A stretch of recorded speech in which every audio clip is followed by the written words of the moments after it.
की खट्टर सरकार ने शाजापुर खेड़ा बॉर्डर में रोका और 13 तारीख से आज तक उसी मोर्चे पे मोर्चा लगाए हुए तमाम देश के किसानों के साथ मोर्चे में जत्थेबंदी में वहां मौजूद है। निश्चित रूप से आपकी तपस्या ने न केवल हरियाणा, यूपी, राजस्थान को बल्कि पूरे देश के किसान को, देश के मजदूर को, जिस नरेंद्र मोदी ने एक ही नीति के तहत पिछले 7 साल से सरकार चलाई है, बांटो, लूटो, राज करो, धर्म के आधार पे, जात के आधार पे, भाषा और क्षेत्र के आधार पे बांटो, लूटो, राज करो। जिस ईस्ट इंडिया कंपनी के राज के खिलाफ जंग आजादी में पंजाब के सूरमाओं ने जिस तरह से बढ़ चढ़कर न केवल हिस्सा लिया बल्कि अंग्रेजों को इस देश से खदेड़ने के लिए जिस तरह का बलिदान पंजाब की धरती ने दिया है, उनको पुनः नमन करते हैं और इस फिर आजादी को बचाने के लिए इस आंदोलन में सबसे अगुवाई कर रहे हैं। क्योंकि आज देश की सरकार सड़क, शिक्षा, चिकित्सा, रेल, हवाई अड्डा, बैंक और बीमा अंबानी, अडानी और विदेशी कंपनियों के हवाले कर रहे हैं। केवल कानून भी जब नरेंद्र मोदी ये लॉकडाउन इस महामारी को लेके लगाया था, मार्च 2020 में कह रहा था आपदा को अवसर में बदलेंगे, लेकिन आपदा को अवसर में इस देश के किसान, मजदूर और नौजवान के लिए नहीं बदला, इस देश के लुटेरे अंबानी और अडानी और वॉलमार्ट के लिए बदला है। किसानों के खिलाफ 3 काले कानून उसकी खेती, व्यापार और रोटी को लूटने का जरिया बनाने का काम किया और इस देश के मजदूर ने आजादी से पहले से लेकर 70 साल में जो 43 कानून अपने हक और अधिकारों के लिए थे, आपदा को अवसर में कंपनियों के लिए बदलते हुए 43 कानूनों को समाप्त मजदूरों के हक पर थे उनको बदलने का काम किया है। इसलिए आज ये देश की आजादी को बरकरार रखने का, ये केवल किसान की बचाने का नहीं है, ये काले कानून इस देश की सरकार, देश की सत्ता उन कंपनियों के हवाले करने जा रही है। आज इस देश का किसान एक किसान से वार्ता नहीं किया, वार्ता नहीं की। किसान कहता हमें ऐसे कानून नहीं चाहिए। पिछले 5 महीने लगातार, आज 19 अप्रैल है, 26 तारीख को 5 महीने पूरे हो जाएंगे। पूरे देश का किसान इन काले कानूनों को वापस लेने की मांग कर रहा है, लेकिन पूरे देश के 90 करोड़ किसानों के सामने नरेंद्र मोदी की नाक बड़ी है। ये निश्चित रूप से अभी इस सरकार की हिम्मत नहीं है। 5 राज्यों के चुनाव थे, अभी 3 चरण पश्चिमी बंगाल में बाकी है। अगर ये इतने ही अच्छे होते तो नरेंद्र मोदी से लेके हर भारतीय जनता पार्टी का नेता उन 5 राज्यों में वोट इन कृषि कानूनों पे मांगते, लेकिन आपने एक भी नरेंद्र मोदी से लेके भारतीय जनता पार्टी के नेता को इन काले कानूनों पे किसान और गरीब वोट दे, 5 राज्यों में कहीं भी आपने नेता को नहीं चुना हो। इसलिए निश्चित रूप से काले कानून वापिस होंगे। इस देश का किसान जान दे देगा, लेकिन कृषि कानूनों को लागू नहीं होने देगा। अभी कोशिश फिर की जा रही है कोरोना के नाम से। मैं पूछना चाहता हूं, अगर अमित शाह और नरेंद्र मोदी हजारों लोगों की पश्चिमी बंगाल में सभा करता है तो कोरोना नहीं आता, लेकिन किसान अपने हक और अधिकार और देश की आजादी को बचाने के लिए आंदोलन करता है तो मोदी और उनके चमचों को कोरोना दिखाई देता है। इसलिए हम कहना चाहते हैं इस महामारी का भी बचाव करेंगे, मुकाबला करेंगे और नरेंद्र मोदी और अमित शाह की सरकार को भी झुकाकर काले कानून वापस कराएंगे और एमएसपी का गारंटी का कानून लेकर के ही वापस दिल्ली से लौटेंगे, उससे पहले नहीं आएंगे।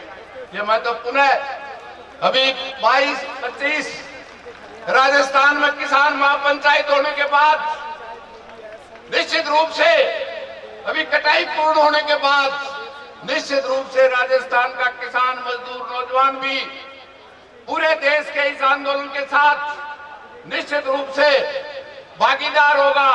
बहन सोनिया मान को भी मैं धन्यवाद दूंगा कि जो फिल्म इंडस्ट्री में कलाकार हैं इस देश में, अमिताभ बच्चन, धर्मेंद्र, हेमा मालिनी चुनाव लड़ने तो आ सकती है, लेकिन इस देश के अन्नदाता और देश की आजादी को बचाने के लिए आंदोलन में आने वाली कोई फिल्म में काम करने वाली स्टार सोनिया मान है, उनको भी मैं किसानों की ओर से हृदय से आभार व्यक्त करता हूं।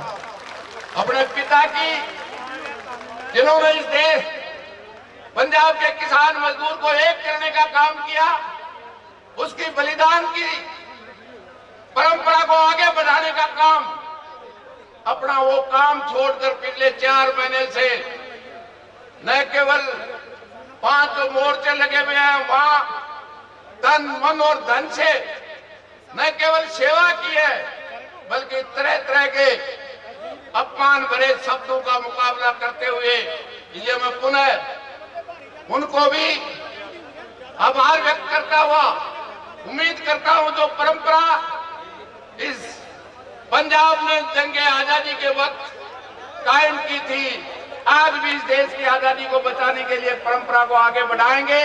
निश्चित रूप से मैं पुनः राजस्थान के किसान मजदूर नौजवानों की ओर से आयोजन समिति और उपस्थित इस महापंचायत में तमाम भाई बहनों और नौजवानों का हृदय से आभार व्यक्त करता हुआ इसी विश्वास के साथ, क्योंकि इसी जज्बे के साथ हम एकता के साथ जो एकता इस 5 महीने में किसान आंदोलन ने बढ़ाई है, सरकार के दमनकारी साजिशाना हर मुकाम को पस्त करते हुए आगे बढ़ा है।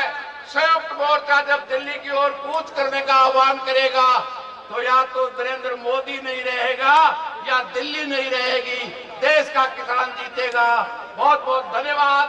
जय जवान, किसान मजदूर एकता जिंदाबाद, फासिस्ट नरेंद्र मोदी मुर्दाबाद। धन्यवाद। लोकां दा एकता जिंदाबाद, जिंदाबाद, किसान मजदूर मुलाजम एकता जिंदाबाद, जिंदाबाद, जिंदाबाद, केंद्र दी मोदी सरकार मुर्दाबाद, मुर्दाबाद, मुर्दाबाद। केंद्र खेती काले कानून रद्द करो, रद्द करो, रद्द करो, बिल भी रद्द करो, रद्द करो, रद्द करो। पूरी आवाज नहीं आउंदी भराओ, नारे दा जवाब देना ਉਹ ਜ਼ੋਰ ਨਾਲ ਨਾਰੇ ਦੇ ਵਿੱਚ ਦਿਆ ਕਰੋ। ਹੁਣ ਕਲਵੰਤ ਸਿੰਘ ਸੰਧੂ 20 ਮਿੰਟ ਲਈ, ਇਹ ਤੋਂ ਬਾਅਦ ਰੂਦੂ ਸਿੰਘ ਮਾਨਸਾ ਤਿਆਰ ਰਹਿਣ।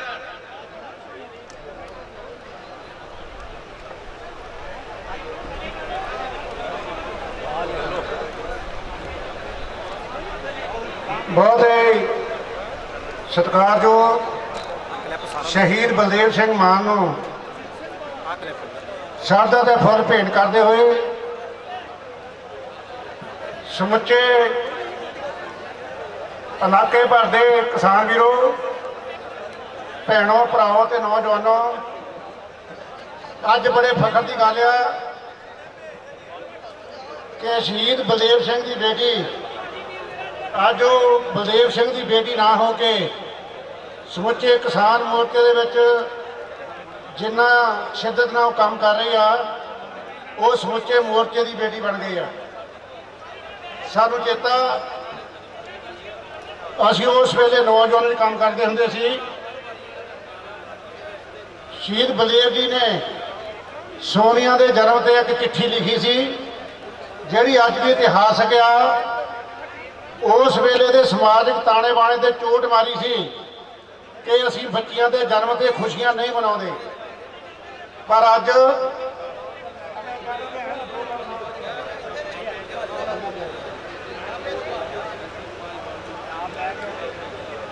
ਬੇਟੀ ਸੋਨੀਆ ਦੇ ਜਨਮ ਵੇਲੇ ਇੱਕ ਚਿੱਠੀ ਲਿਖੀ ਸੀ ਜਿਹੜੀ ਅੱਜ ਵੀ ਇਤਿਹਾਸ ਗਿਆ ਕਿ ਸਾਡਾ ਸਮਾਜ ਮੁੰਡਾ ਜੰਮਣ ਵੇਲੇ ਖੁਸ਼ੀਆਂ ਮਨਾਉਂਦਾ, ਲੜਕੀ ਜੰਮਣ ਵੇਲੇ ਮਜੂਸੀ ਆਉਂਦੀ ਸੀ। ਪਰ ਅੱਜ ਦੀਆਂ ਬੇਟੀਆਂ ਨੇ ਇਹ ਉਹ ਜੋ ਭਾਵਨਾਵਾਂ ਸੀ ਉਹਨੂੰ ਐਨ ਤੋੜ ਕੇ ਰੱਖਤਾ। ਸਾਡੀਆਂ ਬੇਟੀਆਂ, ਸਾਡੀਆਂ ਭੈਣਾਂ, ਮਹਿੰਦਰ ਕੌਰ ਵਰਗੀਆਂ ਸਾਡੀਆਂ ਮਾਵਾਂ 80-85 ਸਾਲ ਦੀਆਂ, ਜਿਨ੍ਹਾਂ ਨੇ ਵੱਧ ਚੜ ਕੇ ਇਸ ਮੋਰਚੇ 'ਚ ਹਿੱਸਾ ਪਾਇਆ, ਅੱਜ ਬੇਟੀਆਂ ਦੇ ਜੰਮਣ ਵੇਲੇ ਬਰਾਬਰ ਦੀ ਖੁਸ਼ੀ ਹੁੰਦੀ ਆ, ਕਿਉਂਕਿ ਬੇਟੀਆਂ ਪੜ੍ਹਾਈ ਵਿੱਚ, ਕੰਮਕਾਰ ਦੇ ਵਿੱਚ, ਇਸ ਲੜਾਈ ਦੇ ਵਿੱਚ ਕਿਸੇ ਪੱਖ ਤੋਂ ਵੀ ਘਾਟ ਨਹੀਂ ਰਹਿਣ ਦਿੱਤੀ।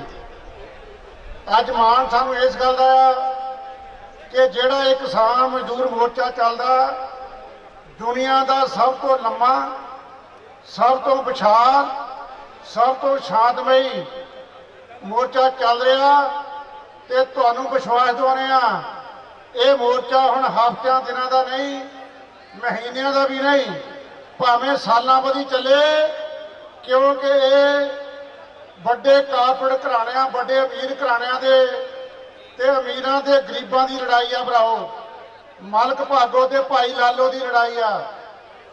ਜਦੋਂ ਬਾਬੇ ਨਾਨਕ ਨੇ ਮਲਕ ਭਾਗੋ ਦਾ ਲੁੱਟ ਦੇ ਮਾਲ ਨਾਲ ਬਣਾਇਆ ਖਾਣਾ, ਉਹਨੂੰ ਨਾ ਕਰਕੇ ਭਾਈ ਲਾਲੋ ਦੀ ਕੋਧਰੇ ਦੀ ਰੋਟੀ ਨੂੰ ਪਸੰਦ ਕੀਤਾ ਸੀ। ਤੇ ਬਾਬੇ ਨਾਨਕ ਨੇ ਉਸ ਵੇਲੇ ਵੀ ਵਿਦੇਸ਼ੀ ਹਾਕਮਾਂ ਨੂੰ ਦੁਰਕਾਰਿਆ ਸੀ, ਜਿਹੜਾ ਕਿਹਾ ਸੀ ਪਾਪ ਕੀ ਜਨ ਲੈ ਕਾਬਲੋਂ ਧਾਇਆ, ਜੋਰੀ ਮੰਗੇ ਦਾਨਵੇ ਲਾਲੋ। ਬਾਬਰ ਨੂੰ ਲਲਕਾਰਿਆ ਸੀ ਬਾਬੇ ਨਾਨਕ ਨੇ।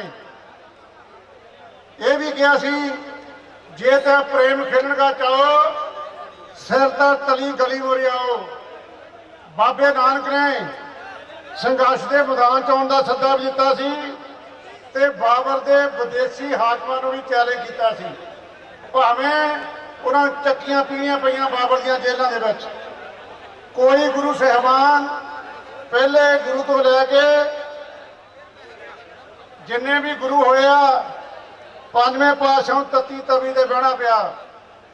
6ਵੇਂ ਪਾਤਸ਼ਾਹ ਨੇ ਮੀਰੀ ਪੀਰੀ ਦੀ ਕਿਰਪਾਨ ਤਾਂ ਅਡੋਪਟ ਕੀਤੀ ਸੀ ਕਿ ਜਿੱਥੇ ਅਸੀਂ ਭਗਤੀ ਕਰਨੀ ਆ ਉੱਥੇ ਨਾਲ ਸ਼ਕਤੀ ਦੀ ਲੋੜ ਵੀ ਪੈਣੀ ਆ।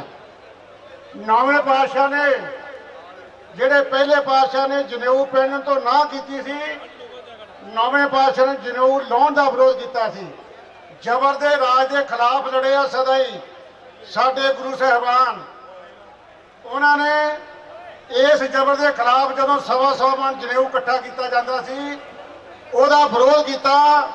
ਭਾਈ ਸਤੀਦਾਸ, ਭਾਈ ਮਤੀਦਾਸ, ਭਾਈ ਦਿਆਲਾ ਜੀ ਉਹਨਾਂ ਦੇ ਨਾਲ ਆਪਣੇ ਸੀਸ ਦੀ ਕੁਰਬਾਨੀ ਕੀਤੀ। ਤੇ ਮੈਦਾਨ 'ਚ ਕੌਣ ਨਿਤਰਿਆ? ਭਾਈ ਜੇਤਾ ਦੱਬੇ ਕੁਚਲੇ ਲੋਕਾਂ ਦਾ, ਜਿਹੜੇ ਅੱਜ ਸਾਡੇ ਨਾਲ ਆ ਮਜ਼ਦੂਰ ਜਮਾਤ, ਤੇ ਗੁਰੂ ਜੀ ਦਾ ਸੀਸ ਆਨੰਦਪੁਰ ਲੈ ਕੇ ਉਹ ਆਇਆ ਸੀ। ਤੇ ਜਦੋਂ 9ਵੇਂ ਪਾਤਸ਼ਾਹ ਜੀ ਨੂੰ ਪੁੱਛਿਆ ਸੀ, ਗੁਰੂ ਜੀ ਤੁਹਾਤੋਂ ਬਿਨਾਂ ਅਸੀਂ ਕੀ ਕਰਾਂਗੇ, ਸਾਡਾ ਗਾਂਵ ਵਾਲਾ ਭਵਿੱਖ ਕਿਹੋ ਜਿਹਾ ਹੋਊਗਾ? ਉਹਨਾਂ ਨੇ ਨਾਰਾ ਲਾਇਆ ਸੀ, ਕਿਹਾ ਸੀ ਬਲ ਹੁਆ ਬੰਧਨ ਛੁਟੇ ਸਭ ਕੁਝ ਹੋ ਤੇ ਪਾਰ। ਉਹਨਾਂ ਦੇ ਕਹੇ ਮੁਤਾਬਕ ਅੱਜ ਸਾਡਾ ਕਿਸਾਨ, ਅੱਜ ਸਾਡਾ ਮਜ਼ਦੂਰ, ਅੱਜ ਸਾਡਾ ਨੌਜਵਾਨ, ਅੱਜ ਸਾਡੀਆਂ ਭੈਣਾਂ ਬੇਟੀਆਂ ਉਹ ਸ਼ਕਤੀ ਇਕੱਠੀ ਕਰ ਰਹੀਆਂ। ਤੇ ਸ਼ਕਤੀ ਇਕੱਠੀ ਕਰਕੇ ਜਿੱਥੇ ਇੱਥੇ ਦੇ ਅਡਾਨੀਆਂ ਵਾਨੀਆਂ ਨੂੰ ਚੈਲੰਜ ਕਰ ਰਹੇ ਆ, ਉੱਥੇ ਦੁਨੀਆ ਭਰ ਦੇ ਲੁਟੇਰੇ, ਵਾਲਮਾਰਟ ਵਰਗੇ, ਕਾਰਗਲ ਵਰਗੇ, ਮਨਸੈਂਟੋ ਵਰਗੇ, ਜਿਹੜੇ ਸਾਡੇ ਡੰਗਰਾਂ ਦੇ ਪੇੜੇ ਤੱਕ ਵੀ ਪਹੁੰਚ ਗਏ ਆ, ਸਾਡੇ ਬੀਆਂ ਦੇ ਕਬਜ਼ਾ ਕਰ ਲਿਆ, ਸਾਡੇ ਖਾਦਾਂ ਦਵਾਈਆਂ ਦੇ ਕਬਜ਼ਾ ਕਰ ਲਿਆ, ਸਾਡੀਆਂ ਅੱਜ ਨਿਗਾਹ ਉਹਨਾਂ ਦੀਆਂ ਜ਼ਮੀਨਾਂ ਤੇ ਆ ਗਈ ਆ। ਭਰਾਵੋ, ਜਿੱਡੀ ਵੱਡੀ ਗਿਣਤੀ ਤੁਸੀਂ ਇੱਥੇ ਇਕੱਤਰ ਹੋਏ ਹੋ, ਬੜੇ ਫਖਰ ਦੀ ਗੱਲ ਆ ਕਿ ਬੇਟੀ ਸੋਨੀਆ ਦੀ ਹਿੰਮਤ ਦੇ ਨਾਲ ਸਾਡੀਆਂ ਸਾਰੀਆਂ ਜਥੇਬੰਦੀਆਂ ਇਸ ਪਲੇਟਫਾਰਮ ਤੇ ਇਕੱਠੀਆਂ। ਉਗਰਾਹਾਂ ਜੀ ਵੀ ਬੈਠੇ ਆ, ਅਰਜਿੰਦਰ ਜੀ ਵੀ ਬੈਠੇ ਆ, ਬਾਬਾ ਖੁੰਡੇਵਾਲਾ ਰੋਧੂ ਜੀ ਵੀ ਬੈਠੇ ਆ, ਤੇ ਹੋਰ ਸਾਥੀ ਵੀ ਪਹੁੰਚ ਰਹੇ ਆ। ਜੂਬੀ ਤੋਂ ਟਕੈਤ ਜੀ ਦਾ ਟਾਈਮ ਨਹੀਂ ਸੀ, ਟਕੈਤ ਦੇ ਭਾਈ ਨਰੇਸ਼ ਜੀ ਦਾ ਲੜਕਾ ਤੁਹਾਡੇ ਸਾਹਮਣੇ ਬੈਠਾ, ਰਾਜਸਥਾਨ ਤੋਂ ਆਵਰਾ ਰਾਮ ਜੀ ਆਏ ਆ, ਹਰ ਸੂਬੇ ਦੇ ਵਿੱਚੋਂ ਹਾਜ਼ਰੀ ਲਾਉਣ ਪਹੁੰਚੇ ਆ ਇਸ ਮਹਾਨ ਦਿਨ ਦੇ ਉੱਤੇ। ਤੁਹਾਨੂੰ ਇਹ ਬੇਨਤੀ ਕਰ ਲਈ ਮੈਂ ਖੜਾ ਹੋਇਆ ਕਿ ਮੋਰਚਾ ਜਿਹੜਾ ਲੱਗਾ ਇਹ ਮੰਨਣਾ ਚੱਲੋ, ਇਹ ਨਾ ਸਮਝੋ ਤੁਹਾਡੀ ਹਾਜ਼ਰੀ ਇੱਥੇ ਲੱਗ ਗਈ ਆ। ਹਾਜ਼ਰੀ ਆਪਾਂ ਨੂੰ ਦਿੱਲੀ ਲਾਉਣੀ ਬਹੁਤ ਜ਼ਰੂਰੀ ਆ। ਬੜਾ ਪ੍ਰਚਾਰ ਕੀਤਾ ਜਾ ਰਿਹਾ ਗੋਦੀ ਮੀਡੀਆ ਵੱਲੋਂ, ਗਿਣਤੀ ਜੀ ਘਟ ਗਈ ਆ, ਬੰਦੇ ਜੀ ਬਾਢੀ ਕਰ ਚਲ ਗਏ ਆ, ਪਰ ਸਾਨੂੰ ਮਾਣ ਆ ਇਸ ਗੱਲ ਤੇ ਮੱਧ ਪ੍ਰਦੇਸ਼ ਦੀ ਬਾਢੀ ਮੌਕੇ ਤਾਂ ਕਿਸਾਨ ਉੱਥੇ ਆਉਣਾ ਸ਼ੁਰੂ ਹੋ ਗਿਆ। ਯੂਪੀ ਦੀ ਬਾਢੀ ਖਤਮ ਹੋ ਗਈ ਆ। ਯੂਪੀ ਦਾ ਕਿਸਾਨ ਅੱਜ ਭਾਜਪਾ ਨੂੰ ਹਰਾਉਣ ਲਈ ਯੂਪੀ ਦੇ ਕੱਲੇ ਪਿੰਡ ਜਾ ਰਿਹਾ, ਕਿਉਂਕਿ ਪੰਚਾਇਤੀ ਚੋਣਾਂ ਉੱਥੇ ਹੋ ਰਹੀਆਂ। ਹਰਿਆਣੇ ਦੀ ਬਾਢੀ ਮੁੱਕਣ ਲੱਗੀ ਆ ਤੇ ਪੰਜਾਬ ਦੇ ਕੱਲੇ ਪਿੰਡਾਂ ਨੇ ਬਾਰੀਆਂ ਬਣੀਆਂ ਆ ਤੇ ਬਹੁਤ ਵੱਡਾ ਜਥਾ ਉਗਰਾਹਾਂ ਜੀ 21 ਨੂੰ ਲੈ ਕੇ ਜਾ ਰਹੇ ਆ, ਜਿਹੜਾ ਕਹਿੰਦੇ ਸੀਗੇ ਕਿ ਆਪਰੇਸ਼ਨ ਕਲੀਨ ਚਲਾਉਣਾ। ਅਸੀਂ ਮੋਹਰਿਓਂ ਜਵਾਬ ਦਿੱਤਾ ਜਥੇਬੰਦੀਆਂ ਵਾਲਿਆਂ ਨੇ, ਸੰਯੁਕਤ ਮੋਰਚੇ ਨੇ, ਇਹ ਮੋਰਚਾ ਕਲੀਨ ਨਹੀਂ ਹੋਣਾ, ਇਹ ਮੋਦੀ ਕਲੀਨ ਤੇ ਸਦੀਪ ਹੋਣਾ। ਇਹ ਮੋਦੀ ਸ਼ਾਹ ਨਹੀਂ ਰਹਿਣਗੇ, ਇਹਨਾਂ ਨੂੰ ਖੁੱਡੇ ਲੈਣ ਲਾਇਆ ਜਾਊਗਾ। ਜਿਆਦਾ ਅੰਦੋਲਨ ਚੱਲ ਰਿਹਾ, ਇੱਕ ਵੀ ਚੋਣ ਨਹੀਂ ਜਿੱਤੀ, ਚਾਹੇ ਹਰਿਆਣੇ ਦੀਆਂ ਕਾਰਪੋਰੇਸ਼ਨ ਦੀਆਂ ਚੋਣਾਂ ਹੋਣ, ਚਾਹੇ ਮਿਊਨਿਸਪੈਲਿਟੀ ਦੀਆਂ ਚੋਣਾਂ ਹੋਣ, ਚਾਹੇ ਬਰੋਦਾ ਦੀ ਅਸੈਂਬਲੀ ਦੀ ਚੋਣ ਹੋਵੇ, ਲੋਕਾਂ ਨੇ ਬੀਜੇਪੀ ਨੂੰ ਮੋਢੇ ਮੂੰਹ ਮਾਰਿਆ ਭਰਾਓ। ਉਦੋਂ ਬਾਅਦ ਪੰਜਾਬ ਚੋਣਾਂ ਹੋਈਆਂ, ਸ਼ਹਿਰੀ ਲੋਕ ਕਿਸਾਨਾਂ ਨਾਲ ਪਹਿਲਾਂ ਘੱਟ ਹੁੰਦੇ ਸੀ। ਪੰਜਾਬ ਦੇ ਸ਼ਹਿਰੀਆਂ ਨੇ, ਪੰਜਾਬ ਦੇ ਦੁਕਾਨਦਾਰ ਆੜ੍ਹਤੀਆਂ ਨੇ ਐਡਾ ਮੋਢੇ ਮੂੰਹ ਮਾਰਿਆ ਬੀਜੇਪੀ ਨੂੰ, ਜਿਹੜਾ ਪੰਜਾਬ ਸਰਕਾਰ ਬਣਾਉਣ ਦਾ ਸੁਪਨਾ ਲੈਂਦੀ ਸੀ। ਇੱਕ ਨੋਟਾ ਹੁੰਦਾ ਨਾ, ਕਿਸੇ ਨੂੰ ਪਸੰਦ ਨਹੀਂ ਕਰਦੇ। ਬੀਜੇਪੀ ਦੀਆਂ ਵੋਟਾਂ ਨੋਟਾਂ ਨਾਲੋਂ ਵੀ ਘੱਟ ਪਈਆਂ, ਜਿਹੜਾ ਸੀਐਮ ਦਾ ਸੁਪਨਾ ਲੈਂਦਾ ਸੀ। ਚੇਅਰਮੈਨ ਨਹੀਂ ਬਣ ਸਕਿਆ ਕਿਸੇ ਸ਼ਹਿਰ ਦੇ ਵਿੱਚ। ਇਹ ਹਾਲਤ ਹੋ ਗਈ ਆ ਹੁਣ ਵੋਟਾਂ ਹਿਮਾਚਲ 'ਚ ਹੋ ਕੇ ਹਟੀਆਂ। ਹਿਮਾਚਲ 'ਚ ਵੀ ਰਾਜ ਬੀਜੇਪੀ ਦਾ ਆ। ਬੀਜੇਪੀ ਦੀਆਂ ਵੋਟਾਂ ਕਿਤੇ ਹੀ ਘਟ ਗਈਆਂ, ਅੱਧੀਆਂ ਮਿਊਨਿਸਪੈਲਿਟੀਆਂ ਹਾਰ ਗਏ ਆ। ਇਦਾਂ ਹੀ ਆਂਧਰਾ 'ਚ ਵੋਟਾਂ ਹੋਈਆਂ, ਬੀਜੇਪੀ ਦਾ ਪੱਤਾ ਨਹੀਂ ਖੁੱਲਾ, ਉੱਥੇ ਕੋਈ ਸੀਟ ਨਹੀਂ ਆਈ। ਹਰ ਥਾਂ ਮੂੰਹ ਦੀ ਖਾਣੀ ਪੈ ਰਹੀ ਆ। ਪਰ ਇਹੋ ਜਿਹਾ ਮੂਰਖ ਪ੍ਰਧਾਨ ਮੰਤਰੀ ਟੱਕਰ ਗਿਆ ਆਪਾਂ ਨੂੰ ਭਰਾਓ, ਜਿਹੜਾ ਆਪਣੇ ਜੀਵਨ ਸਾਥਣ ਦਾ ਨਹੀਂ ਹੋਇਆ, ਉਹ ਮੁਲਕ ਦਾ ਕਿੱਦਾਂ ਦਾ ਹੋ ਜਾਊਗਾ। ਜੀਵਨ ਸਾਥੀ ਨੂੰ ਘਰ ਬਿਠਾਲਤਾ, ਉਹਦੀ ਕੋਈ ਬਾਤ ਪੁੱਛਣ ਨੂੰ ਤਿਆਰ ਨਹੀਂ। ਭਰਾਵਾਂ ਦਾ ਬਾਪ ਫਿਕਰ ਨਹੀਂ ਕਰਨ ਵਾਲਾ ਤੇ ਸਾਡੇ ਮੁਲਕ ਦਾ ਫਿਕਰ ਕਿੱਥੇ ਕਰੂਗਾ। ਕੌਡੀਆਂ ਦੇ ਭਾਅ ਕੰਪਨੀਆਂ ਵੇਚੀਆਂ ਜਾ ਰਹੀਆਂ, ਸਾਡੇ ਮੁਨਾਫਾ ਬਖਸ਼ ਅਦਾਰੇ ਵੇਚੇ ਜਾ ਰਹੇ ਆ, ਸਰਕਾਰੀ ਅਦਾਰੇ ਅਡਾਨੀਆਂ ਅੰਬਾਨੀਆਂ ਦਿੱਤੇ ਜਾ ਰਹੇ ਆ, ਵਿਦੇਸ਼ੀ ਕੰਪਨੀਆਂ ਨੂੰ ਸੱਦੇ ਦਿੱਤੇ ਜਾ ਰਹੇ ਆ। ਅੱਜ ਖਬਰ ਆਈ ਸੀ ਕਿ ਜੰਮੂ ਕਸ਼ਮੀਰ ਦੇ ਵਿੱਚ 400 ਕੰਪਨੀਆਂ ਪੈਸੇ ਲਾਉਣ ਨੂੰ ਤਿਆਰ ਹੋ ਗਈਆਂ। ਪਹਿਲਾਂ ਕਹਿੰਦੇ ਸੀ ਉੱਥੇ ਕੋਈ ਪੈਸਾ ਲਾਉਣ ਨੂੰ ਤਿਆਰ ਨਹੀਂ ਸੀ।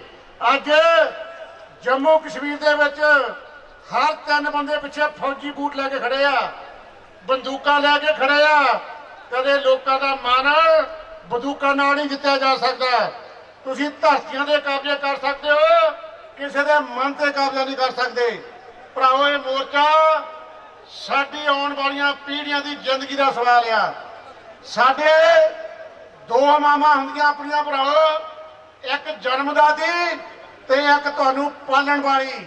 ਧਰਤੀ ਮਾਤਾ ਤੁਹਾਨੂੰ ਪਾਲਣ ਵਾਲੀ ਆ, ਤੁਹਾਨੂੰ ਜੀਵਨ ਦਾਨ ਦੇਣ ਵਾਲੀ ਆ। ਅਸੀਂ 2 ਮਾਵਾਂ ਦਾ ਸੌਦਾ ਨਹੀਂ ਕਰ ਸਕਦੇ। ਇਹੋ ਜਿਹਾ ਪ੍ਰਧਾਨ ਮੰਤਰੀ ਤੇ ਸਰਕਾਰ ਆ ਸਾਡੀ। ਅਸੀਂ ਸਿਰ ਦੀ ਪੱਗ ਨੂੰ ਹੱਥ ਨਹੀਂ ਲਾਉਣ ਦਿੰਦੇ ਕਦੀ ਵੀ, ਅਸੀਂ ਸਿਰ ਦੇ ਸਾਫੇ ਨੂੰ ਹੱਥ ਨਹੀਂ ਲਾਉਣ ਦਿੰਦੇ।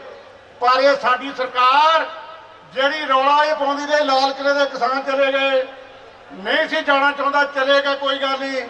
ਪਰ ਇਹ ਸਰਕਾਰ ਏਡੀ ਮਾੜੀ ਆ। ਲਾਲ ਕਿਲਾ ਸਾਡਾ ਮਾਣ ਆ, ਲਾਲ ਕਿਲਾ ਸਾਡੀ ਸੋਵਰੇਨਟੀ ਦਾ ਸਿੰਬਲ ਆ। ਪਰ ਇਹ ਸਰਕਾਰ ਨੇ ਭਰਾਓ ਉਹ ਵੀ ਗਹਿਣੇ ਰੱਖਤਾ। ਆਪਾਂ ਡਾਲਮੀਆਂ ਦੇ ਬਿਸਕੁਟ ਖਾਂਦੇ ਆ ਨਾ, ਡਾਲਮੀਆਂ ਇੱਕ ਅਮੀਰ ਬੰਦਾ ਆ। 25 ਕਰੋੜ ਚ 5 ਸਾਲਾਂ ਲਈ ਲਾਲ ਕਿਲਾ ਗਹਿਣੇ ਆ ਡਾਲਮੀਏ ਦੇ ਕੋਲ। ਜਿਹੜਾ ਆਪਣੀ ਪੱਗ ਵੇਚ ਸਕਦਾ, ਗਹਿਣੇ ਕਰ ਸਕਦਾ, ਉਹ ਮੁਲਕ ਦਾ ਰਾਖਾ ਕਿਵੇਂ ਹੋ ਸਕਦਾ। ਮੈਂ ਥੋੜੇ ਸ਼ਬਦ ਕਹਿੰਦਾ ਹੋਇਆ ਤੁਹਾਨੂੰ ਇਹ ਚੇਤੇ ਜ਼ਰੂਰ ਕਰਾਉਣਾ ਚਾਹੁੰਦਾ। ਆਪਾਂ ਜ਼ਿੰਦਗੀ ਕਦੇ ਸਾਲਾਂ ਨਾਲ ਨਹੀਂ ਗਿਣੀ ਜਾਂਦੀ, ਜ਼ਿੰਦਗੀ ਤੁਹਾਡੇ ਕਰਮਾਂ ਨਾਲ ਗਿਣੀ ਜਾਂਦੀ ਹੈ। ਭਗਤ ਸਰਾਭੇ ਕੋਈ 19 ਸਾਲ ਦੀ ਉਮਰ ਸ਼ਹਾਦਤ ਦੇ ਗਿਆ, ਕੋਈ 23.5 ਸਾਲ ਦੀ ਉਮਰ ਸ਼ਹਾਦਤ ਦੇ ਗਿਆ। ਜੇ ਉਹ ਅੱਜ ਹੁੰਦੇ ਵੈਸੇ ਵੀ ਨਹੀਂ ਸੀ ਹੋਣਾ। ਅੱਜ ਸਾਡੇ ਅੱਖਾਂ ਦੇ ਮੂਹਰੇ ਸਰਾਭਾ ਨੌਜਵਾਨ ਦੀ ਦਾ ਭਗਤ ਸਿੰਘ ਸਾਡੇ ਸਾਹਮਣੇ 23 ਸਾਲ ਦਾ ਹੀ ਨੌਜਵਾਨ ਰਹਿਣਾ। ਆ ਦੁੱਲੇ ਭੱਟੀ ਦਾ ਡਰਾਮਾ ਕੀਤਾ ਗਿਆ, ਨਾਟਕ ਕੀਤਾ ਗਿਆ। ਦੁੱਲੇ ਭੱਟੀ ਨੂੰ ਕੋਈ ਭੁੱਲਾ ਨਹੀਂ ਭਰਾਓ। 400 ਸਾਲ ਤੋਂ ਵੱਧ ਹੋ ਗਿਆ ਸ਼ਹਾਦਤਾਂ ਦਿੱਤੀਆਂ ਨੂੰ। ਦੁੱਲੇ ਦੀਆਂ 3 ਪੀੜ੍ਹੀਆਂ, ਦੁੱਲੇ ਦਾ ਬਾਬਾ ਉਹਨੂੰ ਸ਼ਹੀਦ ਕਰਕੇ ਉਹਦੇ ਚਮੜੀ ਵਿੱਚ ਤੂੜੀ ਭਰ ਕੇ ਲਾਹੌਰ ਦੇ ਦਰਵਾਜ਼ਿਆਂ ਤੇ ਟੰਗੀ ਗਈ ਸੀ ਲਾਸ਼, ਤਾਂ ਕਿ ਲੋਕ ਡਰ ਜਾਣ। ਪਰ ਲੋਕ ਡਰੇ ਨਹੀਂ। ਉਸ ਤੋਂ ਬਾਅਦ ਦੁੱਲੇ ਦਾ ਬਾਪ ਉਹ ਸ਼ਹੀਦ ਕੀਤਾ ਗਿਆ, ਉਹਦੀ ਵੀ ਚਮੜੀ ਤੂੜੀ ਭਰ ਕੇ ਲਾਹੌਰ ਦੇ ਕਿਲੇ ਤੇ ਟੰਗੀ ਗਈ ਲਾਸ਼, ਤਾਂ ਕਿ ਲੋਕ ਡਰ ਜਾਣ। ਪਰ ਜਦੋਂ ਦੁੱਲਾ ਜਵਾਨ ਹੋਇਆ, ਦੁੱਲੇ ਨੇ ਉਹ ਹਥਿਆਰ ਚੱਕ ਲਏ, ਸਾਂਦਲਬਾਰ ਦੇ ਵਿੱਚ ਬਗਾਵਤ ਕੀਤੀ। ਕੋਈ ਟੈਕਸ ਨਹੀਂ ਦੇਣਾ, ਕੋਈ ਸਰਕਾਰ ਨੂੰ ਪੈਸਾ ਧੇਲਾ ਬਗਾ ਨਹੀਂ ਦੇਣੀ, ਸਗੋਂ ਉਲਟਾ ਸਰਕਾਰ ਦੇ ਜਿਹੜੇ ਘੋੜੀਆਂ ਧਾਂਦੀਆਂ ਜਾਂਦੀਆਂ ਸੀ ਉਹ ਲੁੱਟੀਆਂ ਜਾਂਦੀਆਂ ਸੀ। ਅੱਜ ਭਰਾਓ ਉਹ ਦੁੱਲੇ ਦੀਆਂ 12 ਗਾਈਆਂ ਜਾ ਰਹੀਆਂ। ਲੋਹੜੀ ਦੇ ਸਾਡੀਆਂ ਭੈਣਾਂ, ਸਾਡੀਆਂ ਬੇਟੀਆਂ ਲੋਹੜੀ ਮੰਗਦਿਆਂ ਨਾ, ਸੁੰਦਰ ਮੁੰਦਰੀਏ ਤੇਰਾ ਕੌਣ ਵਿਚਾਰਾ, ਦੁੱਲਾ ਭੱਟੀ ਵਾਲਾ। ਉਹ ਆ ਦੁੱਲਾ ਭੱਟੀ ਵਾਲਾ ਜਿਹਦੀਆਂ ਅੱਜ ਲੋਹੜੀਆਂ ਗਾਉਂਦੀਆਂ ਸਾਡੀਆਂ ਧੀਆਂ ਭੈਣਾਂ। ਅੱਜ ਤੱਕ ਨਹੀਂ ਪੜਾਏ ਜਾਂਦੇ। ਜੇਲ੍ਹ ਵੀ ਸ਼ਹਾਦਤ ਦਿੱਤੀ ਆ। ਉਹ ਲੋਕਾਂ ਦੇ ਵਿੱਚ 500 1000 ਸਾਲ ਵੀ ਚੇਤੇ ਰੱਖਿਆ ਜਾਂਦਾ। ਉਹਨੂੰ ਲੋਕ ਭੁਲਾਉਂਦੇ ਨਹੀਂ। ਤੇ ਤੁਹਾਨੂੰ ਵੀ ਬੇਨਤੀ ਕਰਦੇ ਆ, ਸਾਡੇ ਦਿੱਲੀ ਦੇ ਬਾਰਡਰ ਤੇ 350 ਕਿਸਾਨਾਂ ਨੇ ਸ਼ਹਾਦਤ ਦਿੱਤੀ ਭਰਾਓ, ਸਾਡੇ ਵਾਸਤੇ, ਸਾਡੀਆਂ ਪੀੜ੍ਹੀਆਂ ਵਾਸਤੇ। ਤੇ ਤੁਹਾਨੂੰ ਵੀ ਬੇਨਤੀ ਕਰਦੇ ਆ, ਹਰ ਪਰਿਵਾਰ ਦੇ ਵਿੱਚੋਂ ਇੱਕ ਮੈਂਬਰ ਦਿੱਲੀ ਪਹੁੰਚੋ, ਤਾਂ ਕਿ ਦੱਸ ਸਕੀਏ ਖੱਟਰ ਨੂੰ, ਮੋਦੀ ਨੂੰ, ਸ਼ਾਹ ਨੂੰ, ਇਹ ਪੰਜਾਬ, ਹਰਿਆਣਾ, ਰਾਜਸਥਾਨ, ਯੂਪੀ 21 ਸੂਬਿਆਂ ਦਾ ਕਿਸਾਨ ਸਿਰ ਨਹੀਂ ਝੁਕਾਊਗਾ। ਸਿਰ ਕਟਾ ਸਕਦਾ, ਸਿਰ ਝੁਕਾ ਨਹੀਂ ਸਕਦਾ। ਮੋਰਚਾ ਜਿੱਤ ਕੇ ਆਵਾਂਗੇ ਔਰ ਮੋਦੀ ਛਾਪ ਜੋੜੀ ਨੂੰ ਹਰਾ ਕੇ ਆਵਾਂਗੇ ਔਰ ਅਮਰੀਕਾ ਸਰਕਾਰ ਦੇ ਗੋਡੇ ਲਵਾਵਾਂਗੇ। ਧੰਨਵਾਦ। ਜੈ ਜਨਤਾ, ਜੈ ਸੰਘਰਸ਼। किसान मजदूर एकता जिंदाबाद जिंदाबाद जिंदाबाद किसान मजदूर एकता जिंदाबाद जिंदाबाद जिंदाबाद। ਹੁਣ ਸਾਡਾ ਵੀਰ ਪਹਿਲਵਾਨ ਇੱਕ ਜਨਾਲੇ ਤੋਂ ਆਇਆ ਹੈ, ਉਹ ਕੋਈ ਰੈਲੀ ਬਾਰੇ ਤੁਹਾਨੂੰ ਦੱਸਣਗੇ। ਸਿਰਫ ਇੱਕ ਸਮਾਂ 1 ਮਿੰਟ ਵਾਸਤੇ।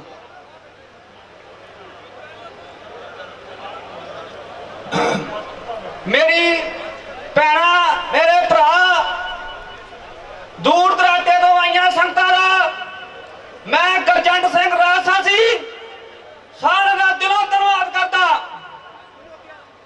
ਤੇ ਵੱਜ ਕੇ ਫਤਿਹ ਬੁਲਾਉਣਾ। ਵਾਹਿਗੁਰੂ ਜੀ ਕਾ ਖਾਲਸਾ, ਵਾਹਿਗੁਰੂ ਜੀ ਕੀ ਫਤਿਹ। ਮੇਰੇ ਭੈਣ ਤੇ ਭਰਾਓ, ਐਡਾ ਵੱਡਾ ਇਕੱਠ ਵੇਖ ਕੇ ਗੌਰਮਿੰਟ ਦੀ ਮੰਜੀ ਹਿੱਲ ਗਈ ਹੈ, ਤਖਤਾ